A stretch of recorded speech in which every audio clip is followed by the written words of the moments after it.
Carbohydrates, lipids, proteins and nucleic acid की study कर ली। इसके बाद नेक्स्ट मिनरल सॉल्ट्स, खनिज लवण कैसे होते हैं ये?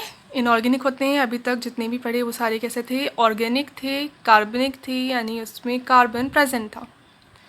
बट जो मिनरल सॉल्ट्स होते हैं ये कैसे होंगे? इनऑर्गेनिक होंगी, अकार्बनिक होंगी, इनमें कार्बन प्रेजेंट नहीं होगा। पूरी बॉडी में इनका कितना परसेंटेज होगा? 2 to 3% मिनरल सॉल्ट्स प्रेजेंट होते हैं बॉडी में। इनमें मेनली कौन कौन होते हैं? कैल्शियम, मैग्नीशियम, सोडियम, पोटेशियम, ये मेन होते हैं। तो बोन्स में प्रेजेंट होते हैं ये, एंड इंटरसेलुलर फ्लूइड में, साइटोप्लाज्म में आयंस प्रेजेंट होते हैं। तो ये 2 to 3% पार्ट बनाते हैं पूरी बॉडी का। फंक्शन क्या क्या होते हैं इनके, क्या क्या काम करते हैं ये? तो बोन्स में जो हायर ऑर्गेनिजम्स हैं लाइक ह्यूमन हैं, अदर जो भी ऑर्गेनिज्म हैं, उनकी बोन्स में कैल्शियम प्रेजेंट होता है, साथ में मैग्नीशियम भी प्रेजेंट होता है। और जो लोअर ऑर्गेनिजम्स होते हैं उनकी अगर शेल प्रेजेंट है उनमें, तो शेल भी मोस्टली किसका बना होता है? कैल्शियम का ही बना होगा। लाइक पाइला पढ़ चुके हैं फर्स्ट ईयर में, उसका शेल किसका बना था? कैल्शियम का बना था। क्या करते हैं ये?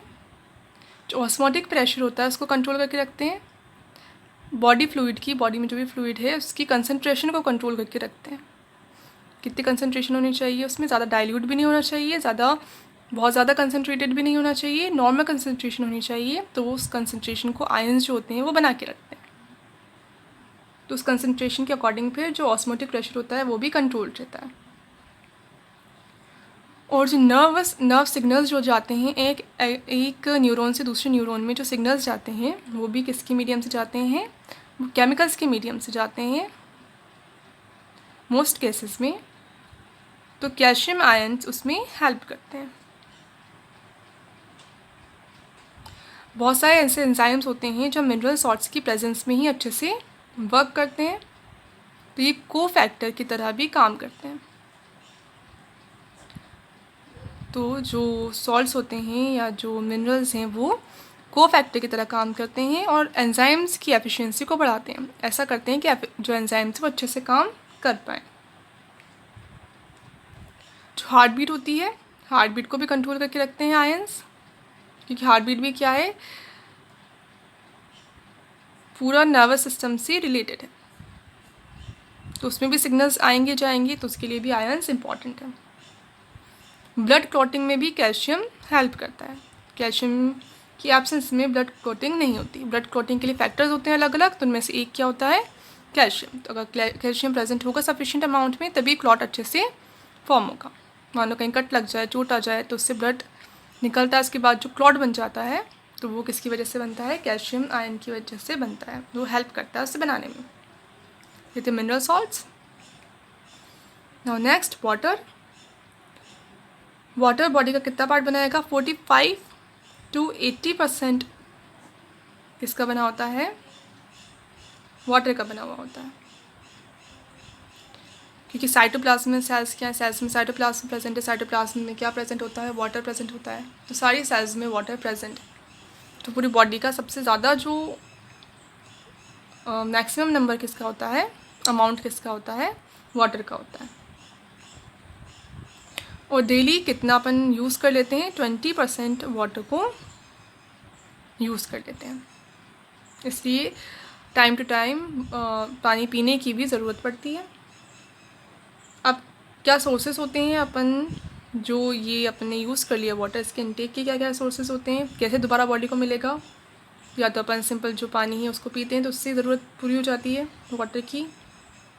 खाने के साथ भी, फूड में भी क्या होगा? वाटर प्रेजेंट ही होता है, सब जगह वाटर प्रेजेंट है, फूड के साथ चला जाता है।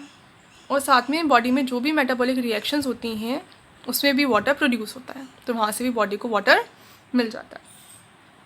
क्या क्या काम करता है? एक सॉल्वेंट की तरह काम करता है। तो जो साइटोप्लाज्म है उसमें वाटर जो प्रेजेंट है वो सॉल्वेंट की तरह काम करेगा और सारी चीज़ों को अपने आप में घोल के रखता है।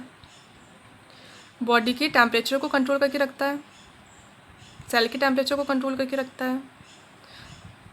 क्योंकि जो वाटर है इसका बॉइलिंग पॉइंट ज़्यादा होता है, इजीली ये गर्म नहीं होता। पीएच को कंट्रोल करके रखता है, पीएच बहुत ज़्यादा ना हो जाए, बहुत कम ना हो जाए, इसको कंट्रोल करके रखता है। और साइटोप्लाज्म की पीएच मोस्टली कैसी होती है, अप्रॉक्स न्यूट्रल होती है, तो पीएच को न्यूट्रल बनाए रखता है। ये सारे फंक्शन किसके हैं, वाटर के। Now vitamin.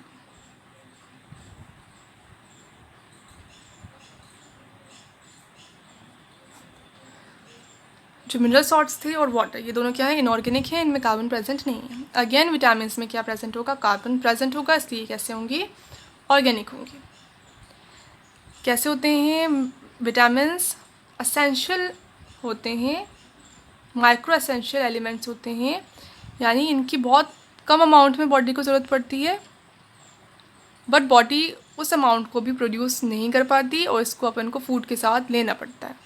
तो विटामिन बहुत ज़्यादा इंपॉर्टेंट होते हैं बॉडी के लिए, इसलिए बहुत ज़्यादा ज़रूरी है कि फूड के साथ विटामिन आए बॉडी के अंदर। तो ऐसे जो मॉलिक्यूल्स होते हैं, ऐसे जो एलिमेंट्स होते हैं, सब्सटेंसेस होते हैं जिनकी बॉडी को रिक्वायरमेंट होती है बट बॉडी में बन नहीं रहे, उनको क्या कहते हैं, असेंशियल सब्सटेंसेस। तो विटामिन कैसे हैं, असेंशियल हैं, अनिवार्य हैं, और साथ में इनकी बहुत कम अमाउंट में ही ज़रूरत पड़ती है, कम अमाउंट में ही ये इफेक्टिव होते हैं अपना काम करने में, इसलिए इनको क्या कहते हैं, माइक्रो असेंशियल सब्सटेंसेस।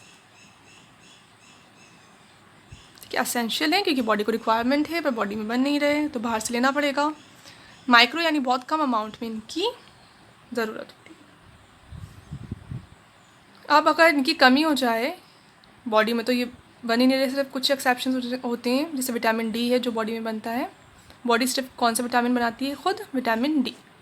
और कुछ विटामिन बी हैं जो बॉडी के अंदर तो बन रहे हैं पर बॉडी खुद नहीं बना रही, बॉडी के अंदर जो बैक्टीरिया प्रेजेंट है वो बना रहे हैं। तो विटामिन B12 है, ये बॉडी के अंदर तो बनता है पर बॉडी खुद नहीं बना रही, जो बैक्टीरिया हैं वो बना रहे हैं। सिर्फ बॉडी कौन सा विटामिन बनाती है, विटामिन डी। तो सारे जो अदर विटामिन हैं उनको बाहर से ही लेना होता है। अब मान लो बाहर से अच्छे से नहीं ले पाए, पर ऐसा खाना खा रहे हैं जिसमें विटामिन नहीं हैं, तो उसकी वजह से क्या होती है, डिज़ीज़ हो जाती है, बॉडी को विटामिन अच्छे से नहीं मिल पाते तो बहुत सारे सिम्टम्स शो होते हैं। उस डिज़ीज़ को फिर क्या कहते हैं, डेफिशिएंसी डिज़ीज़।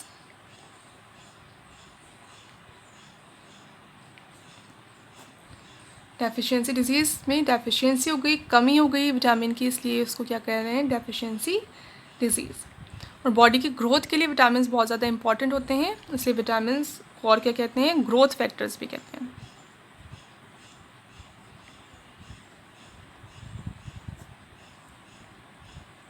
विटामिन को सबसे पहले डिस्कवर किसने किया था, लियोनिन ने किया था, पर वो पता नहीं लगा पाए थे ये असल में है क्या। डिस्कवर तो कर दिया था कि कोई होता है सब्सटेंस ऐसा, बट वो क्या होता है, उसको नाम क्या दें, वो लियोनिन नहीं कर पाए थे।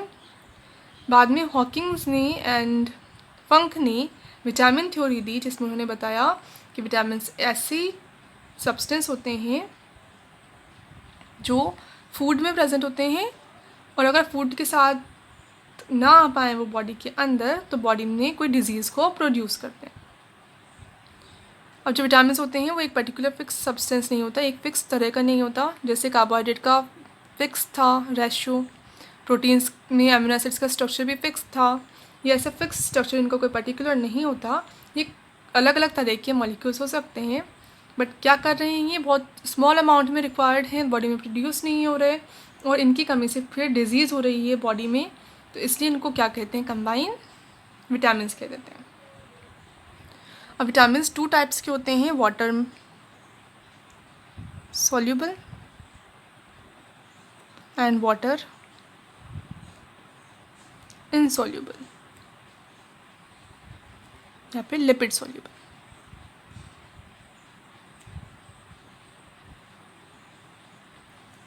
अब कैसे होंगी, या तो ये वाटर में सॉल्युबल होंगी या फिर वाटर में सॉल्युबल नहीं होंगी, तो किस में सॉल्युबल होंगे, फिर लिपिड में सॉल्युबल होंगी। तो टोटल कितने टाइप की विटामिन प्रेजेंट होते हैं, vitamin E, B, C, D, E, K।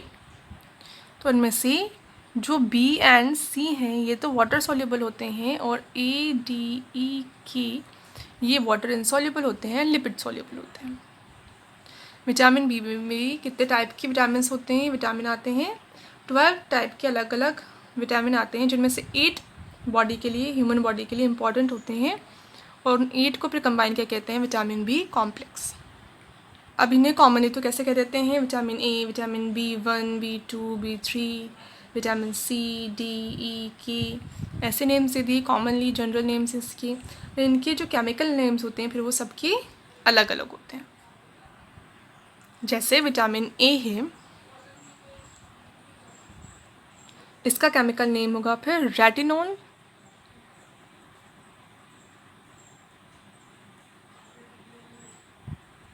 And carotenoids.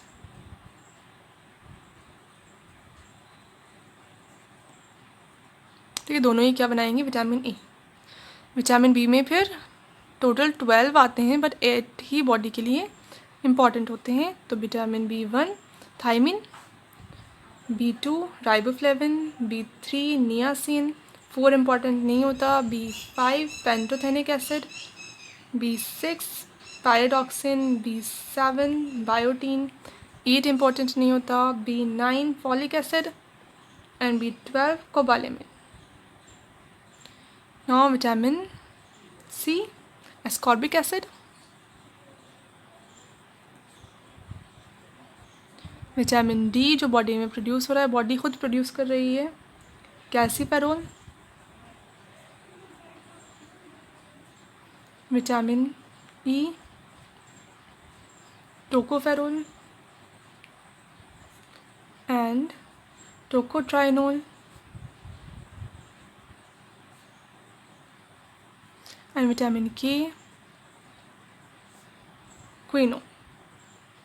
तो ये हैं टोटल 13, 1 2 3 4 5 6 7 8 9 10 11 12 13, और 8 टाइप के जो बी विटामिन हैं इनको कंबाइन कहेंगे विटामिन बी कॉम्प्लेक्स। तो अगर बॉडी में इनकी कमी हो जाती है तो इनकी फिर सप्लीमेंट्स की फॉर्म में लेते हैं अपन, टैबलेट्स की फॉर्म में लेते हैं, अगर फूड के साथ नहीं मिल पा रहे प्रॉपरली तो विटामिन बी कॉम्प्लेक्स की टैबलेट्स आती हैं विटामिन बी की डेफिशिएंसी को दूर करने के लिए।